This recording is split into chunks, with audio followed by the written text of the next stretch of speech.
قال رب اشرح لي صدري ويسر لي أمري واحلل عقدة من لساني يفقه قولي ربنا افتح بيننا وبين قومنا بالحق وأنت خير الفاتحين حسبي الله ونعم الوكيل نعم المولى ونعم النصير ولا حول ولا قوة إلا بالله العلي العظيم اللهم أعنا على ذكرك وشكرك وحسن عبادتك اللهم اجعل أول هذا النهار صلاحا وأوسطه فلاحا وآخره نجاحا ya Rabbal Alamin. Tuan-tuan, perempuan yang dirahmati Allah Subhanahu Wa Taala, yang saya hormati bahagian pengurusan kelab pencinta Al-Quran, sahabat pencinta Al-Quran. Seterusnya hadirin hadirat yang dirahmati Allah Subhanahu Wa Taala, alhamdulillah, syukur kepada Allah Subhanahu Wa Taala, hari ini seperti mana biasa dapat lagi kita bersama-sama berkumpul walaupun secara maya, walaupun seorang duduk di Johor, seorang duduk di KL, seorang duduk di Perak, seorang duduk di Hulu dan seorang duduk di Bandar dan sebagainya. Tuan-tuan yang dimuliakan Allah Subhanahu Wa Taala, semuanya berkumpul tidak lain tidak bukan mengharapkan pengampunan daripada Allah Subhanahu Wa Taala, iaitulah dengan duduk di dalam satu syurga, syurga antara syurga-syurga yang Allah kenalkan dalam dunia. Tuan-tuan yang dimuliakan Allah Subhanahu Wa Taala, hari ini kita nak cerita satu perkara yang berkaitan dengan orang yang berkehendak dengan solat. Iaitulah kalau dalam bahasa Arabnya kita namakan dia nak dengan Muniyatul Musalli. Muniyatul Musalli ni ada satu kitab. Cuma saya tak nak bincangkan kitab tersebut, tuan-tuan yang dimuliakan Allah Subhanahu Wa Taala, tapi saya nak bincangkan tentang apa sebenarnya yang ingin disampaikan di dalam kitab tersebut. Iaitulah kita tengok dulu Munan, tuan-tuan. Muniyatul Musalli ini asalnya daripada Munani ataupun Minani kita panggil. Boleh panggil kitab tersebut Muniyatul Musalli ataupun Maniyatul Musalli. Iaitulah Munan itu satu, kalau kita terjemahkan dengan bahasa literal, bahasa verbal itu, bahasa percakapan kita, Munan ataupun Minan itu maknanya adalah orang yang sangat-sangat nak, orang yang berkehendak, begitulah keadaan dia. Berbeza dengan al-amal. Amal itu adalah bermaksud cita-cita. Bahasa Arab ni kaya dengan bahasa, tuan-tuan. Sebab tu seronok dengan bahasa Arab ini. Sebab tu seronok baca hadis. Sebab tu hadis tu, ada kalanya hadis itu seronok, tapi hadis itu boleh menyebabkan kita mengalirkan air mata. Kadang-kadang hadis itu kita rasa macam Nabi senyum, tapi senyum itu menyebabkan hati kita itu terasa seolah-olah dia cari-cari dia kerana kerinduan kepada Rasul sallallahu alaihi wasallam. Tuan-tuan yang dimuliakan Allah Subhanahu Wa Taala. Munan ataupun amal, dua perkataan yang seolah-olah sama tapi berbeza maksud dia. Iaitulah Munan itu membawa maksud kepada nak sangat. Amal itu bermaksud cita-cita. Juga boleh membawa mana nak sangat. Cuma bezanya al-amal ataupun cita-cita itu, dia sentiasa berubah-ubah. Sentiasa. Dulu kecil-kecil tuan-tuan nak jadi apa perempuan? Dirahmati Allah. Nak jadi doktor. Saya dulu kecil-kecil, kalau cikgu tanya saya, nak sangat jadi bomba tuan-tuan. Perempuan rahmati Allah. Kalau tanya orang lain, nak jadi apa? Nak jadi pemain badminton. Ada orang yang nak jadi sekian-sekian. Ada orang yang sampai cita-cita kalau tanya budak-budak tuan-tuan masa mengajar dulu. Ada yang memang cita-cita je, Ustaz, saya nak jadi sangat driver. Sebab bapak saya bawa lori. Sampai tahap begitu al-amal itu. Kadang-kadang kita nampak macam lekeh je. Tapi amal itu, tuan-tuan, tidak mengira apa dan siapa. Sehingga kita boleh meletakkan apa sahaja yang menjadikan ia satu cita-cita. Cita-cita ini kita boleh berubah-ubah. Kejar, tak dapat kita ubah cita-cita tersebut. Adapun Munan ataupun Minan yang kita sebut tadi, tuan-tuan yang dimuliakan Allah Subhanahu Wa Taala, ia tidak akan boleh berubah dan berganjak apa pun yang terjadi. Munan ataupun Minan, iaitulah sangat-sangat berkehendak apa pun itu yang terjadi. Sehingga tahap begitu, sehinggalah namanya Syekh Daud Al-Fatani. Saya rasa ada yang belajarlah kot kitab ini, tuan-tuan yang dimuliakan Allah Subhanahu Wa Taala. Syekh Daud Al-Fatani namanya. Beliau mengarang kitab yang namanya Muniyatul Musalli. Iaitulah kitab yang menceritakan bagaimana keadaan orang yang berkehendak untuk solat. Orang yang dia nak sangat dengan solat itu. Dan orang yang nak solat dia itu betul-betul difahami dan memahami serta semuanya akan bersangkut paut dengan Allah. Diajarkan semua macam mana nak dapat dengan khusyuk. Diajarkan di dalam kitab tersebut bagaimana nak mendapatkan perhatian itu, fokus itu sentiasa kepada Allah Subhanahu Wa Taala. Tuan-tuan yang dimulakan Allah Subhanahu Wa Taala. Syekh Daud Al-Fatani ini saya kenalkan sikitlah. Hari ini kita tak sentuh sangat bab hati, tapi tentang solat juga tuan-tuan. Solat ini penting dalam kehidupan kita. Syekh Daud Al-Fatani ini antara ulama-ulama Nusantara yang berjaya mengajar di satu tiang ataupun di satu ruangan di Mekah Al-Mukarramah. Dulu tuan-tuan, kita ramai sangat ulama Nusantara yang diberikan peluang sebegini. Sehingga ada yang namanya Syekh Yasin Al-Fadani. Kalau tuan-tuan kenal, alhamdulillah, kenal lah tuan-tuan ulama Nusantara. Syekh Yasin Al-Fadani ini antara orang yang bawa Allahumma salli Muhammad, antara orang yang bawa mazhab Asy-Syafi'i ke Malaysia. Banyaklah sejarah Syekh Yasin Al-Fadani ini, ulama-ulama Nusantara antaranya. Cuma bolehlah baca. Cuma bila baca tentang Syekh Yasin Al-Fadani, mohon untuk buat tapisan lah. Masuk tapisan apa tuan-tuan? Bukannya masuk jadi tak hebat. Beliau Syekh Yasin Al-Fadani ni orang yang mempunyai sanad ataupun guru yang terdekat dengan Nabi SAW.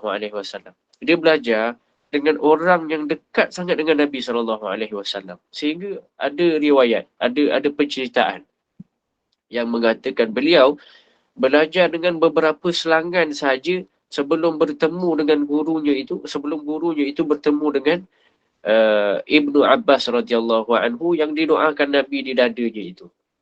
Sallallahu alaihi wasallam. Tuan-tuan yang dimulakan Allah, itu ulama kita tuan-tuan yang patut kita kenal. Cuma mungkin ada kepelikan pada Syekh Yasin Al-Fadani. Iaitulah ketika mana dia membacakan hadis kebiasaannya di Mekah Al-Mukarramah, diberikan satu tiang, dia duduk di situ, semua orang boleh belajar dengan dia, bukan sahaja orang Melayu, bukan sahaja orang Nusantara, semua orang boleh datang dan semua orang dengar. Jadi ketika itu tuan-tuan, bila dia Allahumma salli Muhammad, bila beliau mengucapkan ataupun meriwayatkan sesebuah hadis. Haddatsana Abu Hurairah radhiyallahu anhu, haddatsana Ibnu Abbas, haddatsana Ibnu Umar, sekian. Mulutnya itu tidak akan terhenti dengan hembusan. Haddatsana Ibnu Umar radhiyallahu anhu. Boom. Begitu tuan-tuan. Apa yang dihembuskan? Beliau itu menyembur kita panggil shisha. Shisha ni macam rokok lah, rokok mesin itu. Rokok Arab, tebak. Rokok Arab begitu. Cuma sebab tu saya kata dalam pembacaan, jangan terlampau fokus pada kesalahan. Bukan kesalahan, saya sebenarnya bukan buat kesalahan, tidak. Cuma kadang-kadang kita rasa tu satu kesalahan menyebabkan kita benci dia. Sedangkan dialah orang yang membawa mazhab Asy-Syafi'i ke dalam Malaysia dan sebagainya. Adapun shisha ataupun rokok itu, tuan-tuan yang dimulakan Allah Subhanahu Wa Taala, merupakan satu ada yang menyatakan beliau mempunyai penyakit sehingga menyebabkan beliau perlu menghisap dan menghembus sesuatu ke dalam mulut, ataupun ada penceritaan yang mengatakan ketika itu tiada kajian penuh tentang rokok dan shisha yang menyebabkan tiada fatwa yang menentukan ataupun yang menetapkan bahawa shisha itu haram dan sebagainya. Tuan-tuan yang dimulakan Allah Subhanahu Wa Taala. Adapun kita sekarang tak boleh buatlah, tak boleh tiru sekian begitu. Itu cuma ada pengkhususan beberapa penceritaan tentang perkara tersebut. Dan yang dimulakan Allah Subhanahu Wa Taala dalam kitab beliau ataupun dalam kitab anak murid beliau, iaitulah Syekh Daud Al-Fatani yang namanya Muniyatul Musalli. Orang yang sangat-sangat nakkan solat. Banyak menceritakan kaedah-kaedah untuk mengerjakan solat ataupun mengejar solat. Tuan-tuan yang dimulakan Allah Subhanahu Wa Taala, banyak sangat hadis yang ceritakan bab solat ni tuan-tuan. Tapi solat ini kebanyakannya akan dikaitkan dengan mengeluh, dikaitkan dengan masalah, dikaitkan dengan doa dan sebagainya. Berdoa minta jalan keluar. Tuan-tuan yang dimulakan Allah Subhanahu Wa Taala, Nabi SAW itu kalau berdoa, kalau luah perasaan dengan Allah, doanya itu sampai berjam-jam. Kita ni sebab tak biasa bercakap-cakap dengan Allah, sehingga kita tak boleh ataupun tak tahu nak buat apa dengan Allah. Tak ada idea. Berdoa angkat tangan tuan-tuan dah tak ada idea dah. Lah paling-paling hujung-hujung apa dia tuan-tuan? Dah doa semalam je ya Allah, tak ingat dah nak doa apa. Tuan-tuan sampai tak ingat, tak tahu nak mohon apa. Sedangkan Allah itu sangat suka kepada hamba dia yang bermohon. Tak ingat ke kisah Sayyidatina Aisyah cemburu ketika waktu malam? Kan tengah-tengah tidur, Sayyidatina Aisyah tidur radhiyallahu anha. Tengah-tengah tidur gitu kan. Tiba-tiba Sayyidatina Aisyah menggerakkan tangannya ke kanan lalu begitu. Tiba-tiba cari-cari, Nabi tak ada atas katil. Dia cerita ada hadis begini tuan-tuan dimulakan Allah. Tengok sebelah Nabi tak ada, maka Sayyidatina Aisyah bangun. Cari Nabi. Cari di bilik air, tak ada. Biasanya Nabi itu solatnya di sebelah Aisyah radhiyallahu anha. Cari di dapur, tak ada. Akhirnya dia sangat curiga. Datanglah rasa curiga daripada Aisyah radhiyallahu anha, cemburu dia. Sampai dia kata jangan-jangan dia pergi rumah si fulanah ni. Jangan-jangan dia pergi rumah ni. Maka dia pergilah cari ke rumah Hafsah radhiyallahu anha. Di telefon tak aktif, mungkin tengah cas telefon begitu kan, Sayyidatina Hafsah radhiyallahu anha. Tuan gurau-gurau saja tuan-tuan. Pergi datang ke rumah, ketuk pintu Hafsah radhiyallahu anha. Ditanya pada Hafsah, Nabi ada rumah ke? Tak ada, kata Sayyidatina Hafsah radhiyallahu anha. Maka kemudian Sayyidatina Aisyah beround, pergi pusing rumah isteri yang kedua, yang seterusnya. Cari di rumah Sofia, cari di rumah Maria, cari di mana-mana pun tak jumpa. Yang akhirnya, last sekali tuan-tuan yang dimulakan Allah, dia kata tak apalah, tak jumpa juga lah, dia buat keputusan nak balik rumah. Dalam perjalanan balik rumah itu, dia lalu Masjid Nabawi, Masjid An-Nabawi. Masjid Nabawi itu sebelah rumah Nabi lah, sallallahu alaihi wasallam. Barulah dia perasan, ada susuk tubuh Nabi kat situ, tuan-tuan. Ternampak oleh Aisyah, Nabi sallallahu alaihi wasallam itu sedang sujud rupanya. Sini rupanya Nabi. Maka dia dekat dengan Nabi sallallahu alaihi wasallam. Nabi sujudnya itu ketika itu dalam riwayat, Nabi sujud di Masjid Nabawi, di mihrabnya Nabi sallallahu alaihi wasallam. Maka ketika dekat itu tuan-tuan, apa yang Aisyah radhiyallahu anha terkejut adalah dia mendengar Nabi itu menangis teresak-esak sambil berdoa tuan-tuan yang dimuliakan Allah Subhanahu wa taala. Sehingga kata Aisyah dalam hadis tersebut, Aisyah sehingga seolah-olah menegaskan cerita ini kepada sahabat-sahabat yang lain, katanya sujud Nabi ketika itu seperti membaca satu juzuk Al-Quran. Dan isinya itu hanya doa sahaja. Dan doanya itu diselangi dengan isakan tangisan Nabi sallallahu alaihi wasallam. Rabbi kata Aisyah radhiyallahu anha. Tuan yang dimulakan Allah Subhanahu wa taala. Ini tuan-tuan.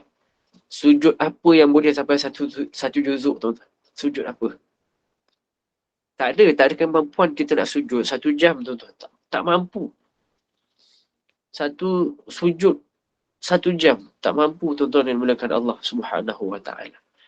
Adapun riwayat ini mengatakan begitu, sehinggalah dia kata itu isinya doa sahaja sujudnya Nabi sallallahu alaihi wasallam. Sehingga kalau kita kumpulkan makalah cerita-cerita tentang sahabat-sahabat Nabi yang lain, tuan-tuan yang dimulakan Allah Subhanahu wa taala. Kalau kita tengok solat-solat Nabi dulu tuan-tuan, solat-solat sahabat-sahabat Nabi dulu, sampai diriwayatkan, dikisahkan oleh Abdullah ibnu Umar. Abdullah ibnu Umar kata apa? Zaman sahabat itu tak ada orang yang solatnya pendek, kecuali paling minima dalam solat mereka akan baca surah Al-Qasas. Itu surah paling ringan bagi mereka.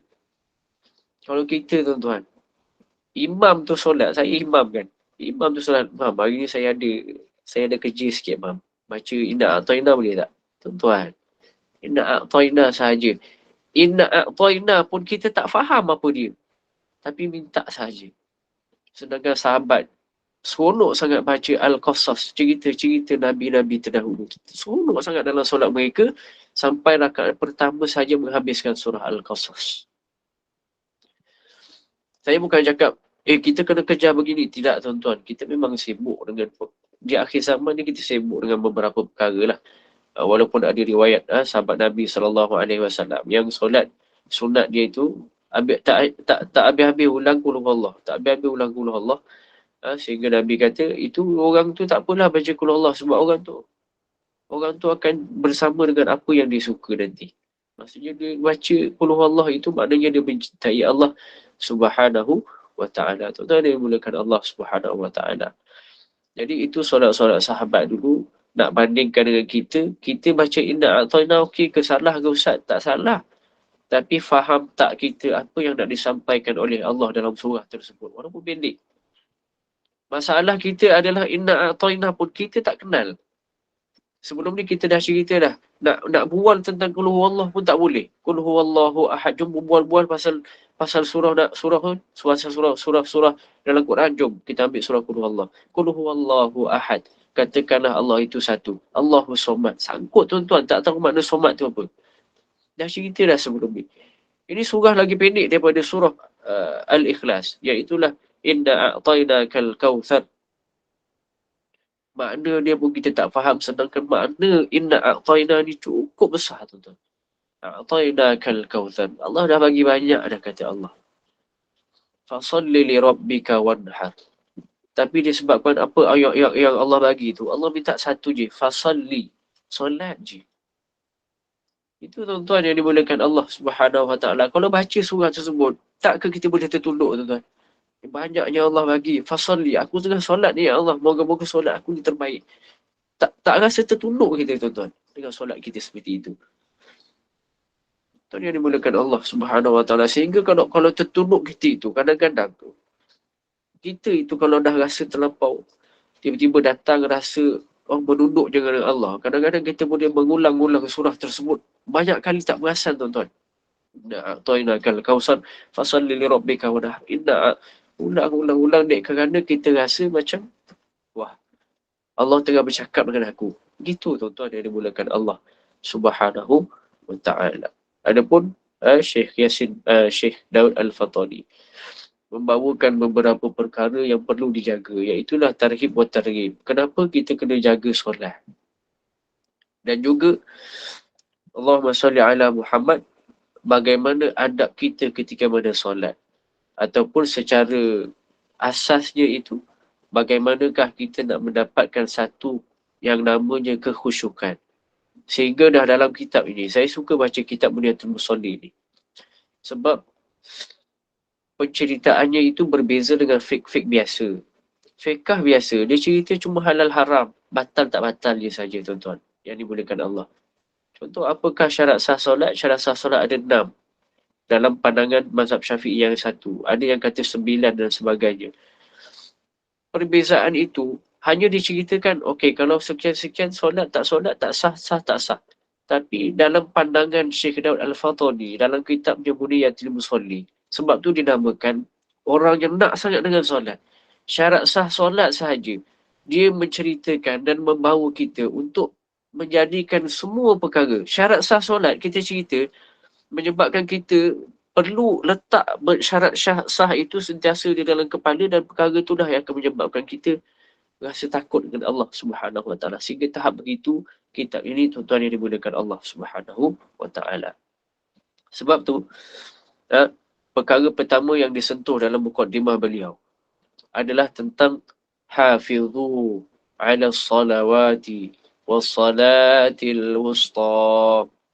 Hafidhu ala salawati wassalatil wusta. Kata Syekh Daud Al-Fatani, memetik surah daripada kata-kata Allah Subhanahu wa ta'ala. Jagalah kamu solat wusta, kata Allah Subhanahu wa ta'ala. Jagalah solat wusta. Tapi ini diambil dan dimasukkan dalam muqaddimah beliau. Apa makna wusta tuan-tuan? Yang ini yang kita perlu bawa sebenarnya. Yang ini antara tarhib wa targhib, antara motivasi menyebabkan kita sebenarnya, kalau kita baca satu-satu dan detailkan betul-betul, kita akan rasa macam,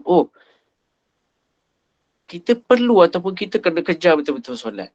Sebab ini yang Nabi buat dulu, ini yang sahabat buat dulu. Maka diceritakan apakah itu wusta, tuan-tuan yang dimulakan Allah Subhanahu wa ta'ala. Wusta itu, ada pendapat yang mengatakan wusta itu adalah solat asar. Ada yang kata wusta itu adalah solat subuh. Apa pun pandangan itu, tuan-tuan yang dimuliakan Allah, solat subuh itu diletakkan wusta sebab wusta ini maksudnya tengah-tengah. Jadi kalau diletakkan subuh itu wusta, disebabkan keadaan jamak solat. Zuhur boleh jamak dengan asar.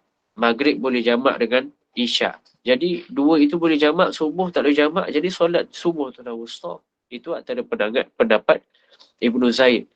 Dan ada pendapat-pendapat lain yang mengatakan asar, tapi jumhur ulama yang mengatakan asar itulah yang terkuat sekali yang dinamakan wusta. Tapi kenapa asar tu?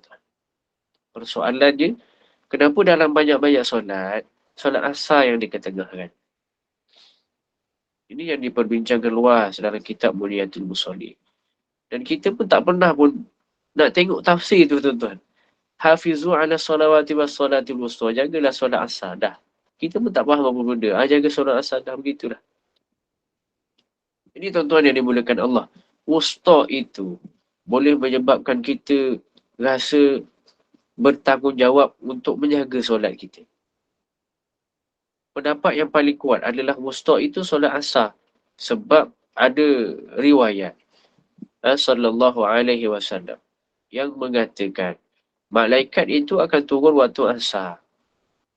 Turunnya waktu asar untuk melihat apakah yang dibuat oleh manusia ketika itu. Allah turunkan satu malaikat. Malaikat itu malaikat khusus, runner. Malaikat petugas khusus. Turun saja-saja, tuan-tuan. Tengok apakah hamba-hamba ataupun manusia tengah buat, yang akhirnya nanti Allah minta balik laporan pada malaikat tersebut. Malaikat fulan tu buat apa tu? Dia tengah main game, ya Allah. Kata ulama, turunnya malaikat itu adalah pada waktu asar. Wahai malaikat, apa dia tengah buat? Dia tengah solat, ya Allah. Bagaimanakah solat dia? Solat dia adalah solat yang betul-betul tertumpu kepada engkau. Bagaimana solat? Wahai malaikat, apakah yang dibuat oleh fulanah itu? Fulanah itu tengah solat, ya Allah. Bagaimana solat dia? Solat dia duduk tersengguk-sengguk, ya Allah. Dia tidur dalam solat dia. Tuan-tuan yang dimuliakan Allah Subhanahu Wa Taala. Maka Syekh Daud Al-Fatani menceritakan kenapa asar itu sangat penting. Dan terlalu diberatkan sehingga disebutkan di dalam Al-Quran.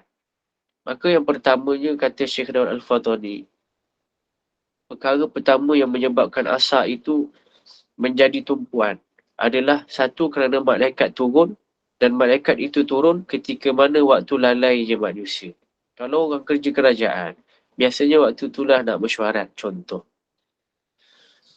Kalau orang balik kerja, waktu itulah tengah ada jam, tuan-tuan yang dimulakan Allah. Malas nak berhenti tepi, malas. Nak sampai rumah cepat-cepat. Kalau waktu cuti, tuan-tuan yang dimulakan Allah Subhanahu Wa Taala, waktu itu waktu kita sedang tidur tengah hari dan sebagainya, banyak, tuan-tuan. Sehingga Muliatul Musalli, Syekh Daud Al-Fatani sebut, itu adalah waktu lalai seseorang manusia. Sehingga menyebabkan, tuan-tuan yang dimulakan Allah Subhanahu Wa Taala, kelalaian itu mengeluarkan satu yang namanya mustajab doa kita, mengeluarkan kita daripada doa yang mustajab, kata Syekh Daud Al-Fatani. Tahu tak, tuan-tuan yang dimulakan Allah Subhanahu Wa Taala? Saya pernah cerita kot, saya tak ingatlah begitu. Dalam doa kita ada yang namanya mustajab. Dalam harian kita ada satu tempat yang mustajab doa.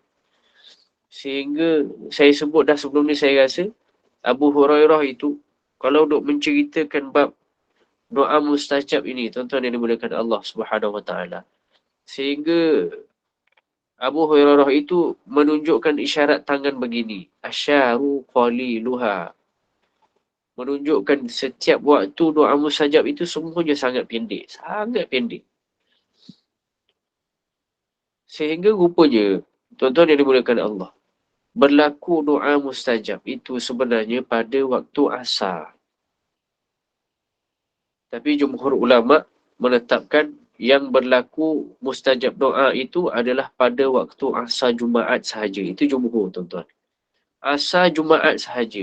Nak cerita khilaf doa ini, sampai ada 14 pendapat menceritakan waktu-waktu mustajab itu. Tapi jumhur, tuan-tuan, yang menyatakan bahawa ni waktu yang paling tepat, yang paling ulama sepakat ini adalah waktu hari Jumaat Asar. Sebab tu kalau di Mesir, sebagai contoh Syekh Ahmad Mamduh dulu, tuan-tuan yang dimulakan Allah, ataupun Syekh Azhar yang lain, ketika mana waktu Asar, hari Jumaat, mereka akan pesan kepada anak-anak murid mereka untuk tidak datang dan tidak mengganggu mereka. Atas alasan apa, tuan-tuan? Asal Jumaat, jangan ganggu saya, jangan ketuk pintu saya, jangan datang tanya saya, jangan telefon saya. Itu pesanan beliau, tuan-tuan yang dimuliakan Allah. Sebab ketika itu, mereka nak bertafakur seperti bertafakurnya Nabi Daud alaihi salam, kata mereka. Saya itu nak bertafakur seperti tafakurnya Nabi Daud alaihi salam. Tuan-tuan kenal Nabi Daud alaihi salam? Nabi Daud alaihi salam, kalau dia bertafakur, Nabi Daud ni suara dia sangat sedap. Tafakurnya Nabi Daud alaihi salam ini, kalau kita tafakur dia fikir kekuasaan Allah yang akhirnya menyebabkan ya Allah datang idea-idea untuk apa kita berdoa yang terbaik waktu tu. Begitulah tafakur. Nabi Daud ini punya fikiran, punya tafakur, punya dia fikir Allah selalu, tuan-tuan. Sehingga tahap tafakurnya itu menjangkiti perkara yang lain. Apabila ia berzikir dan bertafakur, dia ingat pada Allah, zikirlah. Dia buka kitab Zabur begitu, dia baca. Bertafakurlah, fikir tentang Allah ketika itu. Maka tuan-tuan yang dimulakan Allah Subhanahu Wa Taala, bila dia bertafakur, semua makhluk yang ada ketika itu, semuanya bertafakur dengan dia. Ada dalam Quran, tuan-tuan kisah dia. Surah Al-Qasas kalau tak silap saya. Semua, jibalun wa tayrun. Jibal itu bukan satu, tuan-tuan. Jibal itu jamak. Semua gunung-gunung ikut sama bertafakur dengan Nabi Daud AS ketika mana Nabi Daud buka. Itu jangkitan, tuan-tuan, jangkitan. Semua makhluk hidup ketika itu, sehingga diceritakan, diriwayatkan, burung sekalipun, tayrun, semua jenis burung. Burung belatuk, burung hud-hud, burung belatuk hud samalah kan. Burung apa saja kakak tua apabila mendengar Nabi Daud alaihi salam bertafakur sehingga tahap tayrun, burung-burung itu boleh jatuh apabila berterbangan di udara. Tengah jalan, tuan-tuan, kan burung tu tengah terbang jalan begitu. Dengar Nabi Daud bertafakur, burung pun boleh termenung sekejap seolah-olah dia boleh terfikir juga apa yang Nabi Daud fikir sehingga dia lupa nak mengepakkan dia punya kepak jatuh ke bawah. Berteraburan dipanggil. Terabur dia orang ni atas lantai dia kerana tengok ataupun dengar apa yang Nabi Daud bertafakur. Alaihi wassalatu wassalam. Tuan-tuan yang dimulakan Allah Subhanahu Wa Taala. Maka Syekh Daud Al-Fatani ataupun Syekh Ahmad Mamduh dulu, dia pesan begitu, tuan-tuan. Jangan kacau saya waktu asar Jumaat. Satu je alasan dia. Iaitulah ketika itu adalah ketika mana indi qaribun ya Rabbi. Apabila aku sebut ya Rabbi, kata Syekh Ahmad Mamduh, apabila aku sebut ya Rabbi, Allah akan langsung jawab indi qarib. Mendekat kita kepada Allah. Kata Syekh Ahmad Mamduh ketika itu adalah waktunya doa kita diperkenan, yang maknanya adalah Allah sedang pandang kita betul-betul. Pandang ni Allah tengok kita betul-betul. Apa yang kita buat. Sampai malaikat turun, apa fulan itu buat? Dia doa, ya Allah. Apa doa yang dia minta? Ya Allah, dia beri minta satu je. Jangan balikkan daripada maksiat. Ya Allah, dia minta satu je.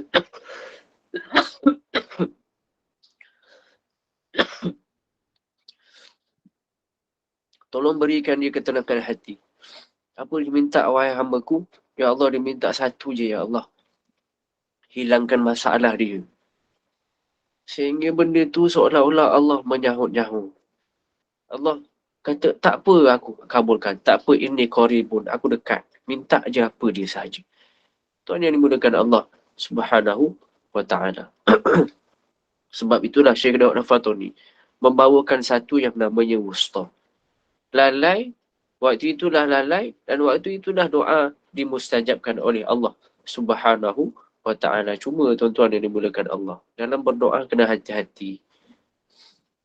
Sebab doa ini membawa pada penghijrahan hati. Bukanlah maknanya tidak boleh berdoa, tidak. Cuma doa ini membawa kepada penghijrahan kita. Ya Allah, jadikanlah aku orang yang baik. Ada niat, ada azam. minta pula pada Allah Subhanahu Wa Taala, Allah akan bagi tuan-tuan. Cuma nanti ada keadaan yang seolah-olah Allah itu sengaja tak nak bagi kita hijrah tuan-tuan. Ustaz, saya dah tak tahan dengan hijrah saya. Makin saya cuba untuk buat baik, makin tak tertahan dengan masalah yang datang. Tuan-tuan yang mulakan Allah Subhanahu Wa Taala. Semua perkara yang mengubah kita ataupun perkara kebaikan yang kita rasa baik, tapi Allah datangkan satu permasalahan ataupun satu musibah kepada kita, itu adalah satu tanda bahawa Allah nak jadikan kita baik. Ada satu hadis tu tuan-tuan yang dimulakan Allah Subhanahu Wa Taala. Kata Nabi SAW, "Idza kathurat zunubul 'abdi wa lam yakul lahu min 'amalin liyukaffiruha fabtalahu Allah bil hazani liyukaffiruha." Kata Nabi SAW. Orang, manusia, Allah itu akan uji seseorang hamba. Dia dengan rasa sedih. Ini paling tuan-tuan, paling. Rasa sedih, rasa kecewa, rasa berat. Idza kasurat zunubul abdi, kalaulah seseorang itu seorang hamba itu sangat-sangat berdosa. Walam yakul lahu min amalin. Kemudian bila dia cuba berhijrah, hijrahnya itu tidak membawa kepada amalan-amalan yang boleh mengampunkan dosa dia. Fabtalahu Allahu bil hazani likafiruha. Maka Allah akan uji dia dengan rasa sedih, dengan rasa kecewa, dengan rasa berat, supaya kata Allah Subhanahu Wa Taala nanti, supaya terampun dosa dia dan dia datang kepada Allah dalam keadaan yang sangat bersih. Sampai Nabi SAW sebut ada satu hadis lagi. Siapa yang nak jadi baik? May yuridillahu bihi khairan. Ada satu yang versinya yufaqihu fiddin. Allah akan ajarkan dia, pandaikan dia dalam agama. Tapi tuan-tuan tahu tak dalam Sahih Bukhari itu ada satu hadis lagi yang sama. May yuridillahu bihi khairan yusibhu minhu. Kata Nabi SAW. Siapa pun yang Allah nak jadikan dia baik nanti, atau nak berikan dia kebaikan keseluruhannya, maknanya Allah nak bagi dia syurga, benci jumpa Allah nanti akan dalam keadaan yang sangat bersih. Maka kata Nabi SAW, maka Allah akan beri dia satu yang namanya musibah. Allah akan berikan dia musibah. Fa inna ma'al usri yusra, inna ma'al usri yusra. Kata ulama dalam tafsir ayat ini, tuan-tuan yang dimulakan Allah Subhanahu Wa Taala, seolah-olah Allah nak bagi tahu begini, kalau nak dapatkan kesenangan, kesusahan yang akan lalu dulu. Inna ma'al usri. Mula-mula yang lalu dulu usri, susah dulu tuan-tuan. Susah sedikit, banyak senangnya nanti. Tuan yang dimulakan Allah Subhanahu Wa Taala. Ujian hanya deposit ataupun modal untuk kita mulakan keuntungan-keuntungan. Cuma deposit inilah yang orang biasanya tolak. Deposit inilah yang biasanya orang tak nak keluarkan. Siapa pun yang Allah nak berikan dia kebaikan, Allah akan lalukan dia kesusahan dulu. Ini sunnatullah. Banyak istafti qalbak. Tengok dengan iman tuan-tuan yang dimulakan Allah Subhanahu Wa Taala. Jadi tuan-tuan yang dimulakan Allah Subhanahu Wa Taala, maka disebutkan al-wusta, solat asar tadi.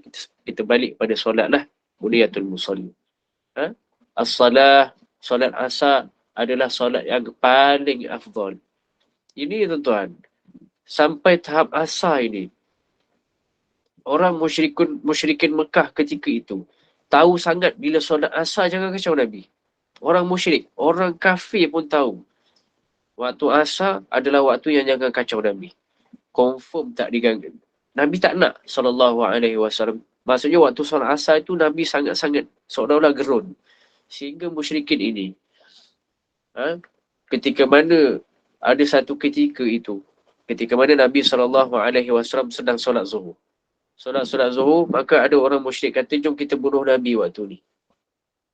Maka orang musyrik ni tuan-tuan, dia punya tahu keadaan Nabi tu. Maka dia bincang-bincang kata, jangan bunuh Nabi waktu zuhur. Sebab waktu asar lah Nabi sembahyang sampai tak ingat apa-apa. Tengok tuan-tuan, asar. Maka ketika itu bincang, dia nak serang Nabi waktu asar. Maka dia cuba serang Nabi waktu asar dan ketika itu datang Jibril alaihi salam radhiyallahu an Jibril alaihi salam memberitahu kepada Nabi bahawa akan berlaku penyerangan kepada Nabi sallallahu alaihi wasallam ketika itu. Maka ketika itulah turunnya perintah untuk solat khauf, solat takut. Solat yang boleh lari-lari. Tengah solat, kita bukan batalkan solat. Tengah solat tu kita boleh berlari, sambung solat balik. Lari lagi, sambung solat. Tuan-tuan yang dimulakan Allah Subhanahu Wa Taala. Mulianya solat asar itu sehingga tahap Allah turunkan malaikat Jibril. Mendatangkan malaikat Jibril, jangan batalkan solat. Tapi solatlah, solat dalam keadaan takut begitu. Lagi solat, sambung je solat tuan-tuan. Tuan-tuan yang dimulakan Allah Subhanahu Wa Taala. Itulah sebab kenapa diletakkan wusta itu di situ. Cuma kalau dalam pandangan ulama, solat yang paling baik adalah solat Jumaat yang pertama. Kemudian solat subuh Jumaat. Yang ketiga adalah solat subuh selain daripada hari Jumaat. Yang keempat, solat asar. Yang kelima, solat zuhur. Kemudian seterusnya lah, yang akhir sekali solat maghrib. Tuan-tuan, yang saya nak sampaikan adalah solat asar kedudukannya adalah kedudukan yang keempat. Tapi yang keempat pun sudah begitu diberatkan oleh Nabi SAW. Apatah lagi solat-solat kita yang tiga yang terawal tadi. Jumaat, subuh biasa.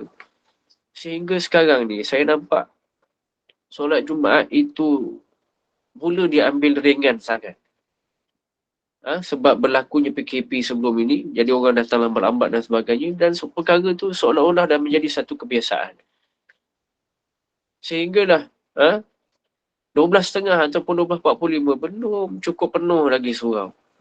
Bila dah kemenang azan pertama, azan kedua barulah nak datang, dan terlepaslah beberapa perkara pesanan daripada Bilal, yang Bilal kata janganlah tolak tabung, jangan tolak tabung waktu azan kedua, jangan tolak, kata Bilal kedua, tolong jangan tolak. Tapi dia tolak juga tabung tersebut sehinggalah menyebabkan ramai-ramai orang yang tolak itu kosong pahalanya, kata Nabi SAW, sebab dia melakukan perkara yang lara dalam Jumaat mereka. So, yang dimulakan Allah Subhanahu Wa Taala. Sebab itulah diletakkan begitu solatnya. Solat yang paling utama, solat yang diceritakan banyak adalah solat asar. Tetapi yang utama itu ada tiga yang atasnya, maka itu adalah yang lebih utama, yang lebih besar pahalanya. Maka tuan-tuan yang dimulakan Allah Subhanahu Wa Taala, selepas daripada cerita solat wusta itu, Syekh Daud Al-Fatani membawakan satu kaedah. Iaitulah kaedah untuk mendapatkan kekhusyukan dalam solat. Katanya Syekh Daud Al-Fatani memetik satu ayat Al-Quran, munibina ilaih wattaquhu wa aqimus salah. Kata Syekh Daud Al-Fatani, kembalilah kamu hai segala orang yang mukmin kepada Allah dan takutlah akan dia dan dirikanlah kamu akan sembahyang. Begitulah kata dalam bahasanya, tuan-tuan yang dimuliakan Allah Subhanahu Wa Taala. Cuma rupanya Allah dah terangkan dah kaedah solat terbaik. Munibina ilaih wattaquhu wa aqimus salah, kata Allah Subhanahu Wa Taala. Syekh kata gitu. Allah dah cerita dah solat macam mana yang Allah nak. Tapi orang selalu sebut, solat-solat je lah, Allah tak cerita pun solat macam mana. Rupanya Allah cerita dah solat tu macam mana. Munibina ilaih, iaitulah kena bawa inabah. Saya tak pasti kalau dah cerita sebelum ni, tuan-tuan yang mulakan Allah Subhanahu Wa Taala. Dalam solat itu ada yang namanya inabah. Kembalilah kamu kepada Allah sebelum solat lagi. Apa kata ulama'? Maka kata ulama', intizarus salah. Kena wujudkan satu waktu yang namanya intizarus salah. Duduk sekejap sebelum solat.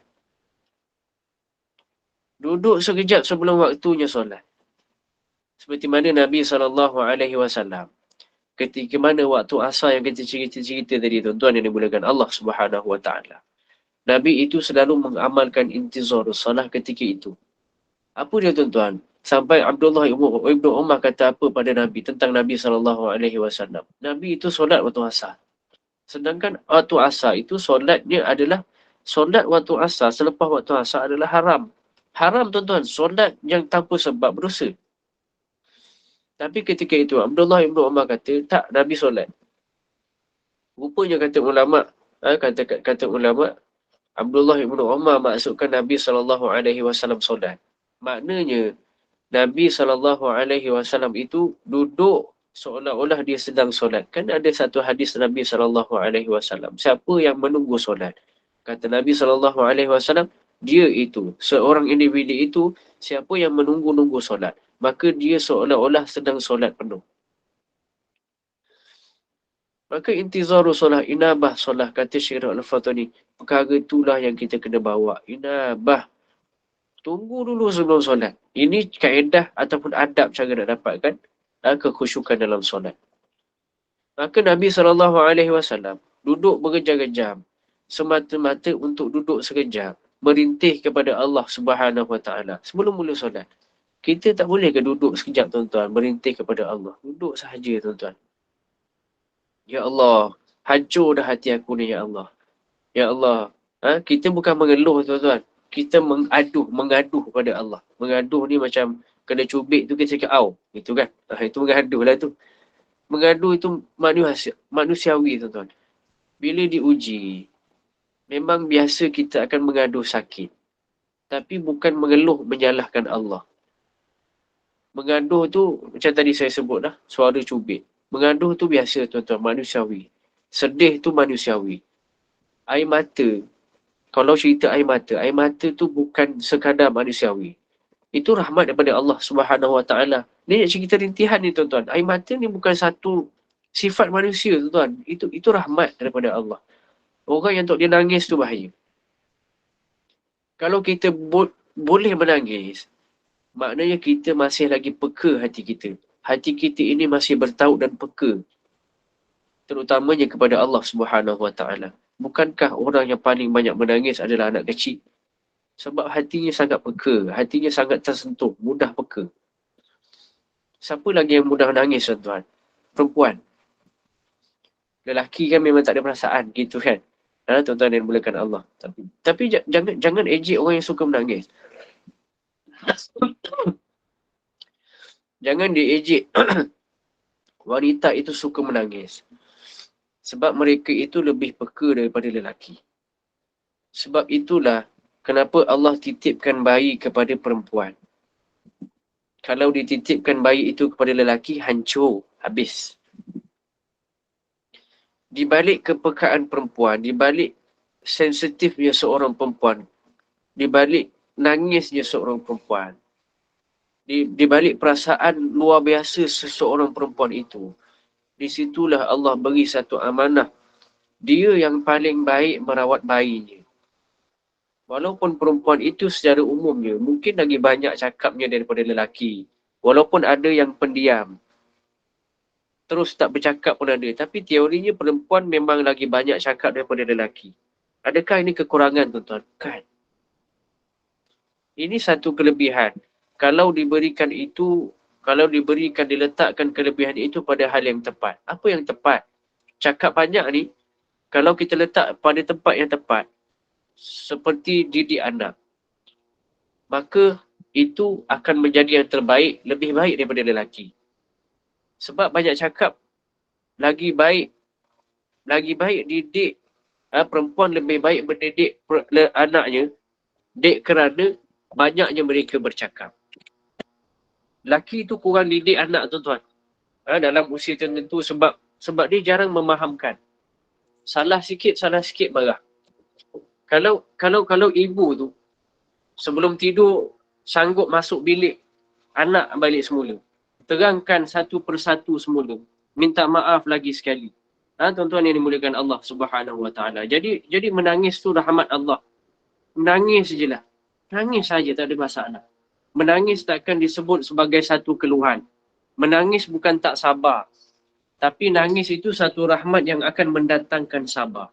Bahkan tahap Nabi SAW. Ujian itu bukan sahaja tak mengeluh. Nabi SAW sampai tahap kalau kena ujian itu, Nabi itu bukan tahap tak mengeluh. Bahkan Nabi tu tak mengaduh sekalipun. Dia seolah-olah kena cubit pun tak berbunyi, tuan-tuan. Nabi kalau kena ujian. Siapa macam tu, tuan-tuan, yang dimuliakan Allah Subhanahu Wa Taala? Nabi Zakaria alaihi salam. Nabi Zakaria alaihi salam digergaji sekalipun tidak mengucapkan aduh ataupun ataupun tak. Kenapa, tuan-tuan? Sebab kata malaikat, kata malaikat ketika itu, kalaulah engkau mengaduh sakit, maka Allah akan hancurkan kaum ini. Sikit mengaduh pun Allah akan hancurkan kaum yang sedang menggergaji kau. Tuan yang dimuliakan Allah Subhanahu Wa Taala. Ataupun satu sudut pandangan yang lain adalah kenapa Nabi Zakaria itu tidak mengeluh, sebab mereka itu sangat suka diuji, yang mana ujian itu membolehkan mereka lebih berperasaan. Ada rasa sedih, ada rasa perasaan yang kuat. Bila perasaan yang kuat itu, tuan-tuan yang dimuliakan Allah, bila bercakap dengan Allah Subhanahu Wa Taala, ia membawa satu makna yang sangat-sangat seronok. Sebab itulah munibina ilai, kembali pada Allah dulu, duduk dulu sebelum solat. Munibina ilai, ada rasa rintih-rintih sikit, ya Rob, ya Rob. Ya Allah, bagilah aku khusyuk sikit ya Allah hari ni. Allah, Allah, Allah, Allah. Tuan-tuan yang mulakan Allah Subhanahu Wa Taala, masuk ada rasa Allah dalam diri, maka ketika itu solat kita akan mudah ada rasa khusyuk.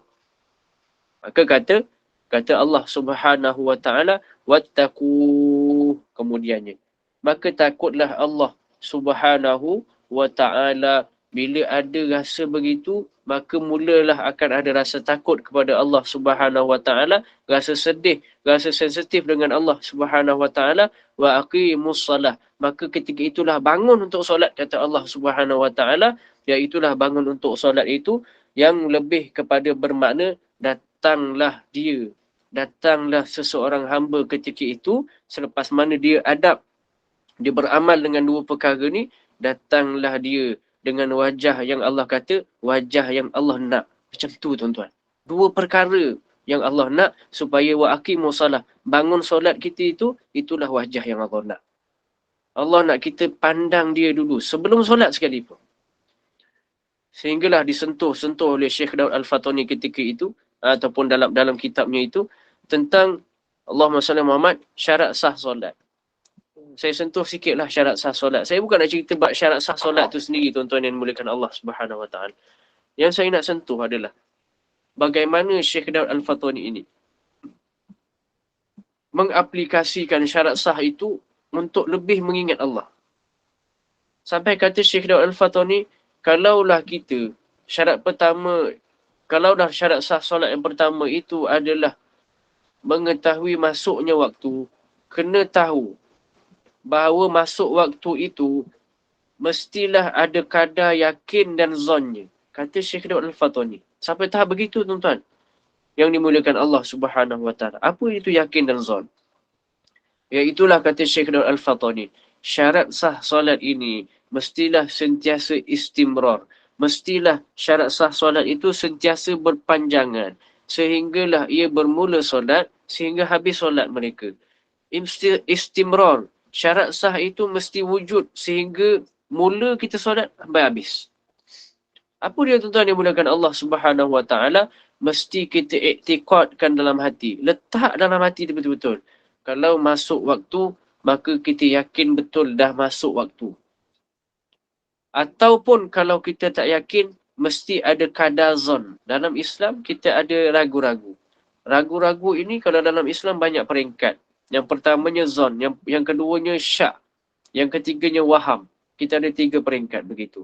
Adapun zon yang disebutkan oleh Syekh Daud Al-Fatani adalah bermaksud yakin itu lebih banyak daripada ragu-ragu.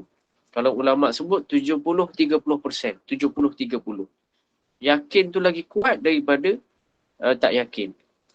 Kalau syak sekalipun, kata Syekh Daud Al-Fatani, kalau ada rasa syak, syak ini, tuan-tuan, 50-50. Ragu-ragu pun ya, yakin pun ya. 50-50. Bila berlaku syak sekalipun, maka seseorang itu tidak layak baginya solat. Apa maksudnya, tuan-tuan yang dimulakan Allah Subhanahu Wa Taala? Apa yang Syekh Daud nak sampaikan sebenarnya? Maka kata Syekh Daud Al-Fatani, tuan-tuan yang dimulakan Allah Subhanahu Wa Taala, kita perlu yakin, i'tiqad, ada dalam hati, wajib ada dalam hati untuk menyebabkan solat kita itu sah dan kita layak untuk solat. Apa dia? I'tiqad. Mesti letak dalam hati. Waktu sembahyang dah masuk, maknanya Allah ada depan kita dah. Begitu tuan-tuan yang dimulakan Allah. Paling tidak kalau tak boleh yakin pun, contoh macam buka puasa lah. Buka puasa. Kalau buka puasa, kadang-kadang dah azan. Tapi ada orang yang kat rumah ni, dia macam tak yakin lagi tuan-tuan. Tak ada tu belum. Azan bila lawa sangat tu. Kan tak yakin. Ada orang ikut azan TV. Ada orang ikut azan masjid dan sebagainya. Dia tak yakin lagi. Tapi pastikan ketidakyakinan itu mestilah berada di tahap zon ketika mana kita nak solat. Maka itulah selayaknya bagi orang yang nak solat, kata Syekh Daud Al-Fatani. Mesti ada yakin lebih daripada ragu-ragu. Siapa yang sama ragu-ragu dengan yakin dia 50-50, maka dia tak layak untuk solat. Sebab dia tak rasa Allah depan dia pun. Tuan-tuan, kita datang solat, kita fikir tak masuk waktu solat. Tak fikir. Azan dah, jom solat. Sebab apa tuan-tuan? Sebab kita tak sediakan inabah tadi tuan-tuan. Kita tak sediakan tempat untuk Allah duduk dalam hati kita dulu tuan-tuan. Tak ada. Yang kita tahu habis kerja, tiba-tiba azan sekejap aku buat kerja lagi sikit ni. Tiba-tiba dengar iqamat, lari tuan-tuan ke masjid.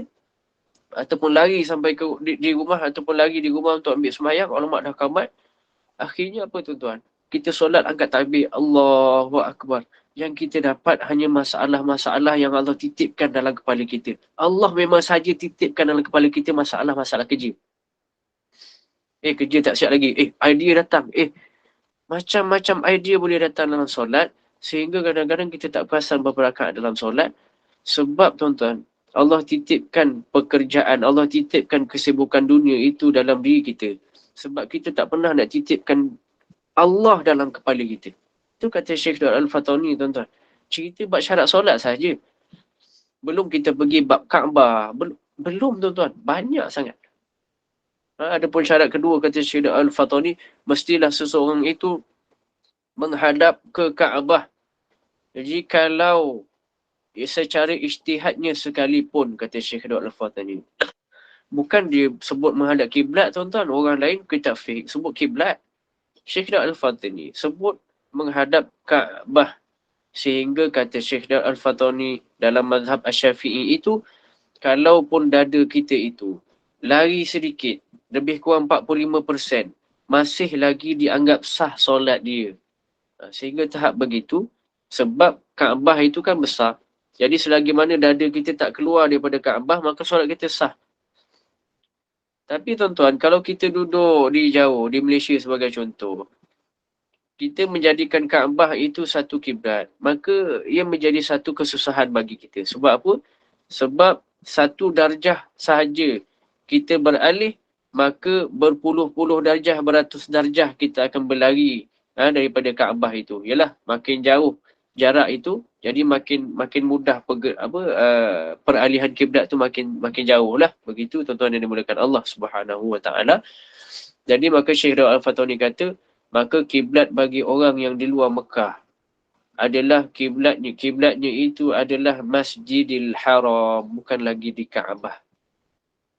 Apa makna dia tuan-tuan yang dimulakan Allah Subhanahu Wa Taala? Kata Syekh Daud Al-Fatani, kiblat itu, arah itu mestilah diiktikadkan, mestilah yakin dan zon. Mesti ada dua itu dalam diri kita, sentiasa dalam diri kita. Selagi kita bermula daripada takbir dan akhirnya salam itu, ada etikad itu bahawa aku sedang menghadap kiblat, iaitulah aku sedang menghadapkan satu perintah kepada Allah Subhanahu Wa Taala. Semuanya membawa kita kepada kekhusyukan.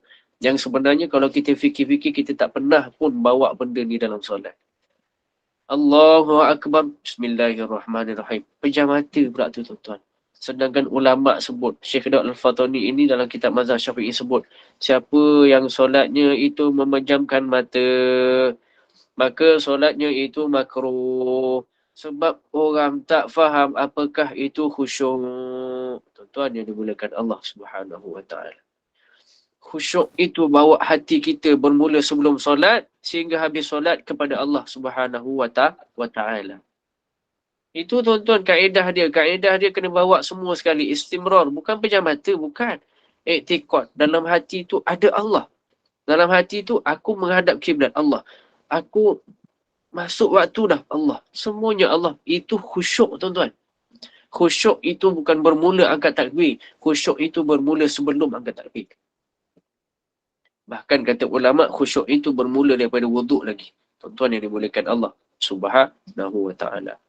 Sebab itulah Syekh Dr. Al-Fatani ini bawa satu kitab Muniyatul Musalli. Ni kaedah ataupun inilah hanya orang yang nakkan betul-betul, yang berkehendak lebih tinggi kehendaknya itu daripada cita-cita, kehendaknya itu untuk solat ataupun untuk menyembahkan diri dia kepada Allah Subhanahu wa ta'ala dengan cara yang terbaik. Sebab itulah diberikan adab dan beberapa tarbiyah untuk khusyuk kepada kita, tuan-tuan yang dimuliakan Allah, sehingga dimaknakan khusyuk itu dengan cara yang paling baik, iaitulah khusyuk itu bukan dengan memejam mata dan membayangkan kalimah-kalimah yang ada di dalam solat. Bahkan kata Syekh Daud Al-Fatani, khusyuk itu adalah membawa hati kita kepada Allah Subhanahu wa ta'ala, yang bawaan kita tadi. Hati kita apabila telah terpaut kepada Allah Subhanahu wa ta'ala, buka mata pun kepala kita akan fokus. Buka mata pun kita akan terbayang-bayang dengan kalimah-kalimah Allah Subhanahu wa ta'ala. Buka mata sekalipun kita akan terasa berbual dengan Allah Subhanahu wa ta'ala. Inna a'tainakal kautsar. Walaupun membaca surah yang paling pendek sekalipun, inna a'tainakal kautsar. Ya Allah, inna, kata Allah Subhanahu wa ta'ala, inna a'taina, sesungguhnya kami, a'tainaka, telah beri banyak sangat. A'tainakal kautsar, banyak sangat benda yang kami telah beri pada engkau wahai manusia. Tak pejam mata ke kita? Tak, tuan-tuan. Raja, kita tengah baca kata-kata raja, tuan-tuan. Buka mata, terbayang apa nikmat, tuan-tuan, yang Allah bagi. Fasalli li rabbika wanhar. Solat je. Allah kata solat cukup dah bayar hutang benda tu. Tuan-tuan, tak terasa tunduk lagi ke, tuan-tuan? Yang dimuliakan Allah Subhanahu wa ta'ala. Sebab itulah Syekh Dr. Al-Fatani sentuh bab khusyuk, bab adab-adab ini yang sebenarnya Allah dah tunjuk dah cara dan kaedahnya, dan Allah dah cakap dah. Wa aqimus solah itu, ulama tafsirkan, itulah wajah yang Allah nakkan dalam solat kita, dan itulah kekhusyukan itu bermula daripada sebelum solat lagi, sehinggalah istimrar, sentiasa ia kekal sehingga habis solat. Kata Syekh Dar Al-Fatani, yang kekal itu adalah semuanya, termasuklah iktikad kita. Walaupun iktikad kita itu adalah tentang cerita tentang syarat sah solat sahaja, ia perlu diiktikadkan supaya kita datang dengan wajah yang paling baik kepada Allah Subhanahu wa ta'ala. Belum lagi kita masuk cerita bab, tuan-tuan yang dimuliakan Allah, cerita bab syarat sah solat yang ketiga, iaitulah bab aurat dan sebagainya, yang semuanya akan membawa kita kembali kepada Allah Subhanahu wa ta'ala, sehingga ada beberapa adab dalam aurat yang tidak boleh tidak kita kena buat. Dan aurat dalam solat pun berbeza sangat dengan aurat kita berada di luar bersama ajnabi. Semuanya diceritakan oleh Syekh Daud Al-Fatani. Sikit sebanyak saya ceritakan tentang aurat, tuan-tuan yang dimuliakan Allah. Kata Syekh Daud Al-Fatani, persoalannya, adakah boleh kita solat secara tidak berpakaian di dalam sebuah kemah yang tiada orang? Adakah itu dikira menutup aurat ataupun tidak? Itu persoalan yang dibawa oleh Syekh Daud Al-Fatani untuk membuatkan kita lebih fikir tentang keesaan dan tentang beradabnya kita dengan Allah Subhanahu wa ta'ala. Tuan-tuan, itu sahaja daripada saya. Qulu qawli hadza wa astaghfirullahal azim li wa lakum. Moga-moga memberi manfaat untuk kita semua. Assalamualaikum warahmatullahi ta'ala wabarakatuh. Waalaikumsalam. Ustaz, kita buka soalan sikit boleh? Boleh. Dari saya nampak kat sini angkat tangan, Puan Niksum. Ada soalan ke? Silakan. Ya, Assalamualaikum Ustaz.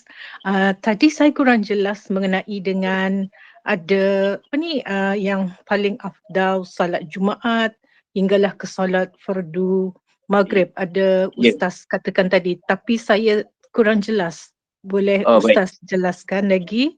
Terima kasih. Sama-sama. Baik, solat solat yang utama Itu ulama membahaskan tentang solat yang paling banyak pahalanya. Sampai tahap ulama kata solat itulah yang perlu ditekankan oleh lelaki ketika mana solat berjemaah. Maksudnya solat berjemaah, kalau ulama sebut solat berjemaah lah paling tak boleh tinggal, yang peringkat-peringkat tu lah. Jadi peringkat pertama solat Jumaat, yang kedua adalah solat subuh hari Jumaat.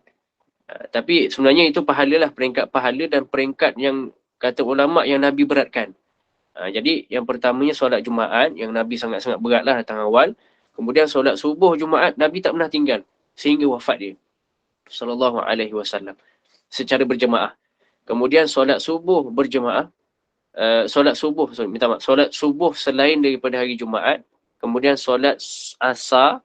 Lepas solat asar, solat zuhur, solat isyak, solat maghrib. Itu peringkat-peringkat. Dan kalau nak tahu, memang solat maghrib ada diperbahaskan bahawa solat itu adalah solat yang paling ringan dan solat yang paling kurang pahala dia. Sebab tu kita akan rasa mudah untuk solat maghrib berbanding solat yang lain. Begitulah kata ulama radhiyallahu anhum ajma'in. Jadinya Soalan. Ustaz, Ya. solat Jumaat, kemudian solat fardu subuh, kemudian Subuh salat Jumaat. apa? Solat Solat Jumaat. fardu subuh Jumaat, lepas tu Fardu salat Jumaat. fardu subuh hari-hari Subuh. biasa. Ya. Kemudian solat asar, solat zuhur, kemudian solat isyak dan maghrib. Begitu. Okey, faham. Okey, Baik. terima kasih Ustaz. Sama-sama. Soalan kedua di situ, adakah solat isyak saya tidur dulu dan jaga dan bangun solat isyak pukul 5.30 pagi sebelum subuh? Adakah sah solat isyak saya tidur dulu dan jaga dan bangun? Baik. Solat isyak, kalau kita tidur dulu dengan sebab mengantuk sangat. Antara hikmah kenapa kita kena tidur juga walaupun mengantuk. Sebab munibina ilaih.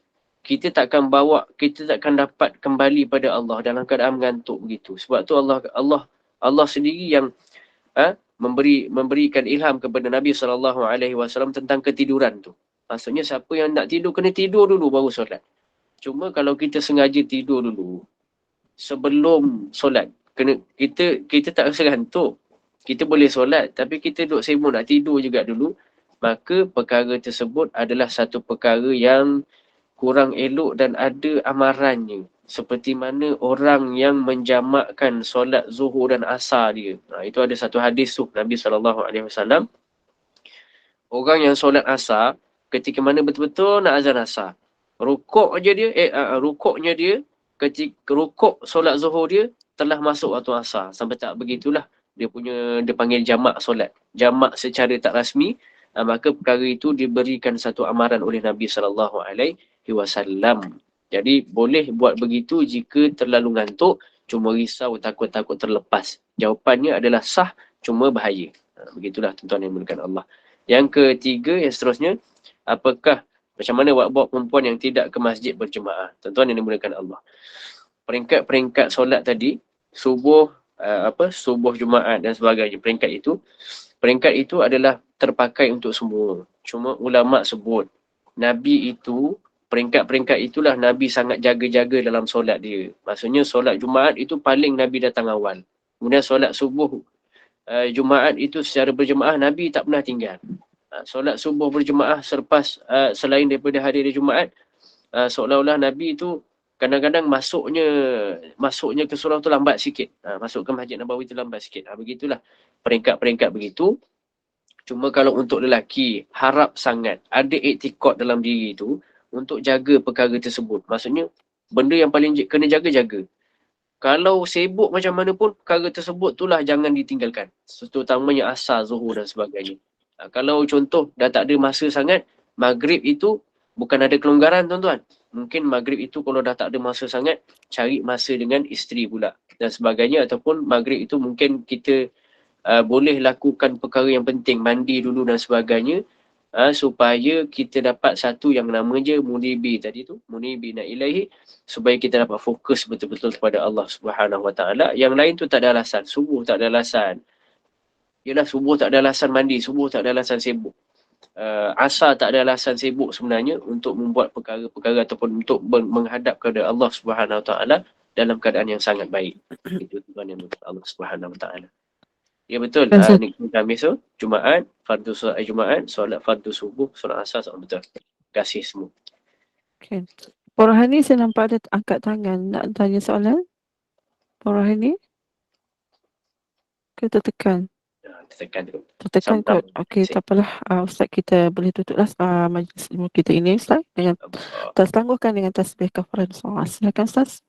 Sama-sama. Baik, kita tangguh dengan kafaratul majlis wa suratul asri subhanallahi wa bihamdih subhanakallahumma wa bihamdik asyhadu an la ilaha illa anta astaghfiruka wa atubu ilaik. Allahumma a'inna ala dzikrika wa syukrika wa husni ibadatik. Ya Allah, bantu kami ya Allah, tolong kami ya Allah, sematkan dalam diri kami ya Allah untuk sentiasa mengingati Engkau ya Allah. Bantu kami ya Allah, a'inna ala dzikrika, untuk sentiasa mengingati Engkau ya Allah, wa syukrika, kemudiannya datang rasa syukur ya Allah, wa husni ibadatik, dan kemudian akhirnya menjadi hamba yang terbaik, yang bersih apabila menghadap Engkau ya Allah. Wassallallahu ala sayyidina Muhammad wa ala alihi wa sahbihi wasallam. Walhamdulillahi rabbil alamin. Taqabbalallahu minkum. Amin. Sama-sama. Terima kasih, Ustaz. Jazakallahu khair. Terima kasih Ustaz. Terima kasih Bu Ainun. Sama-sama. Sama-sama. Assalamualaikum. Waalaikumsalam. Terima kasih, Ustaz.